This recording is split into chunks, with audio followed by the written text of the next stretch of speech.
안녕하세요 여러분, 북한에서 온 강아치입니다.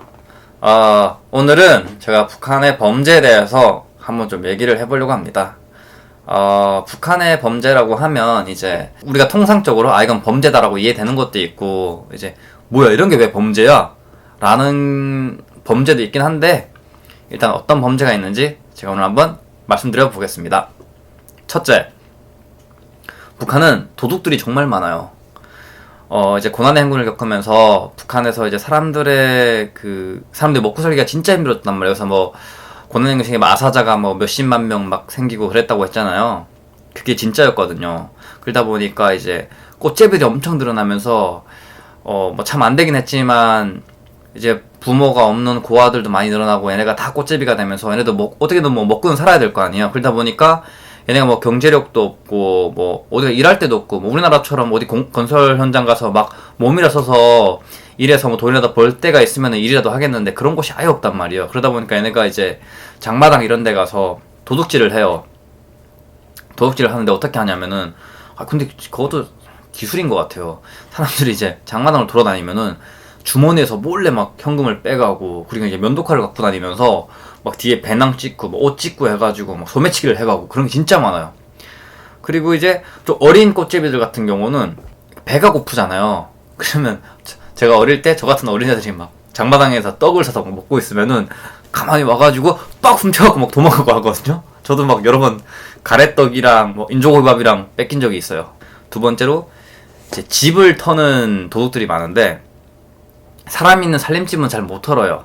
왜냐면 웬만하면 사람이 있으니까. 근데 이제 북한 같은 경우는 창고가 따로 있어요. 이제 집들이 대부분 하모니카 주택들인데, 거기 맞은편에 보면은 창고가 쫙 있어요. 거기에 뭐 자전거도 있고 석탄도 있고 뭐 땔감도 있고 뭐 엿도 있고, 그리고 김치도 있고 뭐 한 바이 다 했단 말이에요. 얘네가 그걸 다 훔쳐가는 거예요. 그리고 두 번째로 또 많은 게, 요것도 어떻게 보면 도둑이긴 한데, 요건 조금 성격이 달라질 수 있는 게, 이제 강도 도둑인 거죠. 강도랑, 그러니까 우리가 북한에 있을 때 도둑은 그냥 물건만 훔쳐가는 게 도둑이었고, 강도는 사람한테 상해까지 입히는 게 강도라고 뭔가 이렇게 인식이 되어 있었거든요.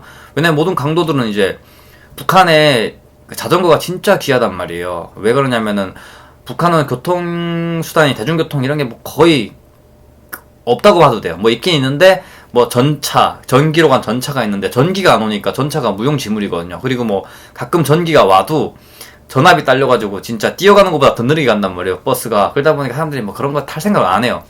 그래서 북한에서 제일 중요한 교통수단이 자전거가 되어버렸어요. 그러다 보니까 자전거에 대한 수요가 엄청 많을 거 아니에요.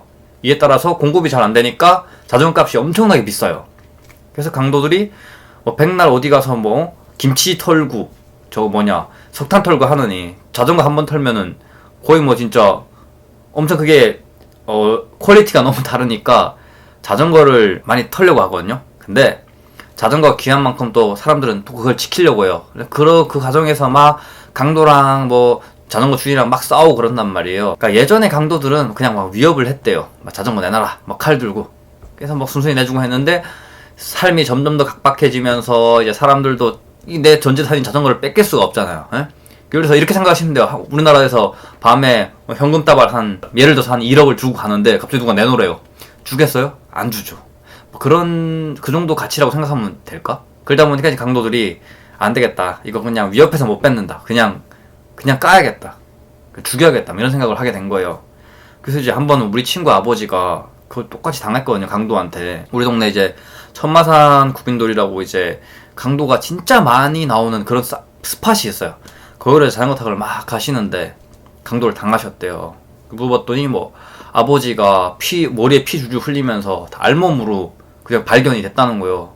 나중에 막 아버지가 병원 가서 뭐 물어보니까 자전거 타고 가는데 갑자기 뒤에서 뭐 뽁 하고 기억이 안 난대. 그러니까 강도가 봤더니 막 그 도끼로 뒤통수를 찍었대요. 근데 다행히 살아나셨죠. 그때 뭐 순찰하던 안전원들, 우리나라로 치면 경찰들이 발견해가지고 뭐 병원에 데려갔다 그러더라고요. 그런 강도가 많고요.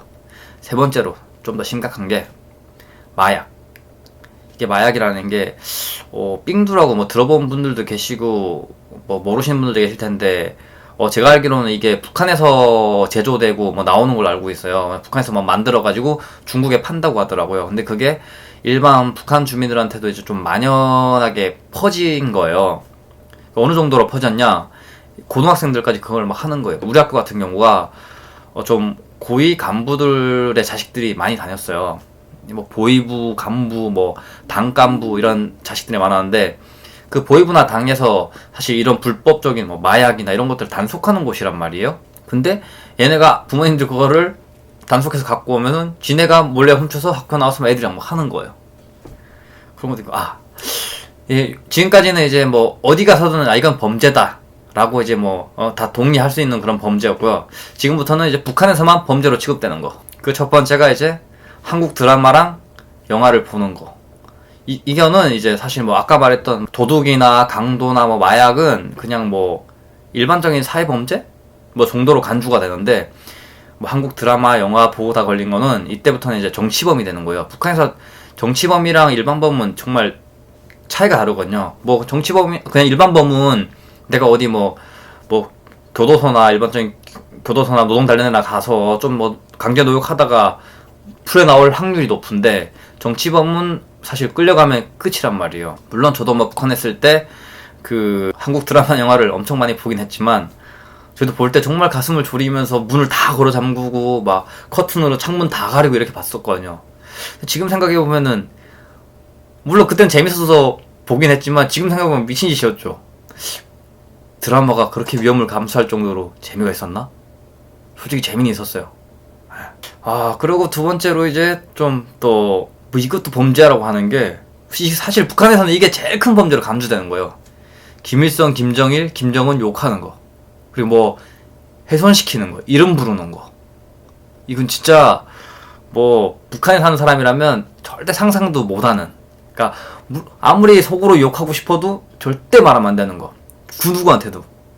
북한은 상호 감시제라는 게 있어요. 인민반이라는 단위가 있는데, 사실은 정말 친하거든요. 옆집이랑 정말 친하고, 아까 말했던 뭐 집에 도둑 들면 동네 사람들이 다 나와가지고 막 그 도둑을 막 때려 물리치고 막 쫓아내고 막 그 정도로 도와준 사람들이, 이상하게 김일성, 김정일 욕하는 거에 대해서는 누구도 서로를 못 믿어요.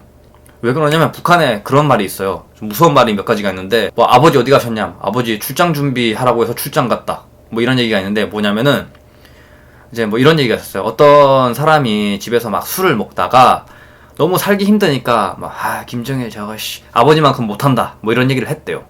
했는데 갑자기 다음날 직장에 갔는데, 직장에서 이제 당비서가 동무 출장 준비하시오 뭐 이러더래요. 그래서 와가지고 출장 준비하래 했는데, 다음날 보니까 아버지 잡혀가고. 근데 이제 그러면 이 아저씨는 얘기한 게 그 술자리밖에 있는 사람들밖에 없잖아요. 그 친한 친구들이랑 술 먹다가 얘기한 건데, 뭐 이렇게 북한은 누구도 못 믿는다. 그래서 저도 북한에서 탈출할 때 진짜 나 내일 도망간다 라는 얘기를 구 누구한테도 안 했어요. 정말 구 누구한테도 안 하고 그냥 혼자 조용히 나와서 도망갔죠. 사실 뭐 제가 북한이 아무래도 교통수단이 안 좋다 보니까 국경지대까지 가는 게 시간이 오래 걸려서 가지고 뭐, 근데 제가 국경지대 도착했을 때는 이미 제 동네에서는 발칵 뒤집혔죠. 하지만 저는 뭐 이미 압록강 뛰고 있었으니까. 아무튼 그 정도로 심해요. 근데 이제 수령 모독죄에는 어떤 게 있냐? 일단 김일성, 김정일이라고 감히 이름을 부르는 거. 그리고 두 번째로 뭐 고이던 고이가 아니던 뭐 집에 매 집집마다 김일성, 김정일 초상화 있거든요. 그 초상화를 훼손하는 거. 예를 들어서 뭐 청소하다가 실수로 떨어뜨려 깨뜨렸다. 인생 그냥 끝나는 거예요. 그냥 그 집안은 통째로 출장 가야 되는 거예요. 근데 그 출장은 다시 돌아오지 못하는 거죠. 또 그런 것도 있는데, 제가 또 학생 때는 그런 게 있었어요. 막 북한에는 뭐 김일성 사적비, 무슨 뭐 김정일 사적비라고 해가지고 뭐 김일성이 왔다 간 곳, 뭐 어디 뭐 예를 들어서 김일성이 뭐 어디 서울시 관악구에 왔다 갔다 하면 그 관악구에 또 이런 거 비석을 세워요. 세워가지고 뭐 김일성이 했다는 얘기를 막 이렇게 적어놓는단 말이에요. 그거를 또 아침마다 학생들이 가서 청소를 해야 돼요. 솔직히 아침에 피곤해 죽겠는데 새벽에 일어나가지고 막 돌아가면서 그거 청소를 했는데 귀찮잖아요. 근데 그거를 지각하거나 안 가잖아요? 큰 문제 생깁니다, 진짜. 에이, 제가 사실 그게 싫어서 왔어요. 생각이가 끔찍하네요. 아무튼 지금까지 말이 되기도 하고 말도 안 되는 북한의 범죄에 대해서 얘기해보았는데요. 여러분 어떻게 생각하시는지 자유롭게 댓글 달아주시면 감사하겠고요. 지금까지 북한의 성 광아치였고요. 다음에 좀 더 재미있는 주제로 찾아오도록 하겠습니다.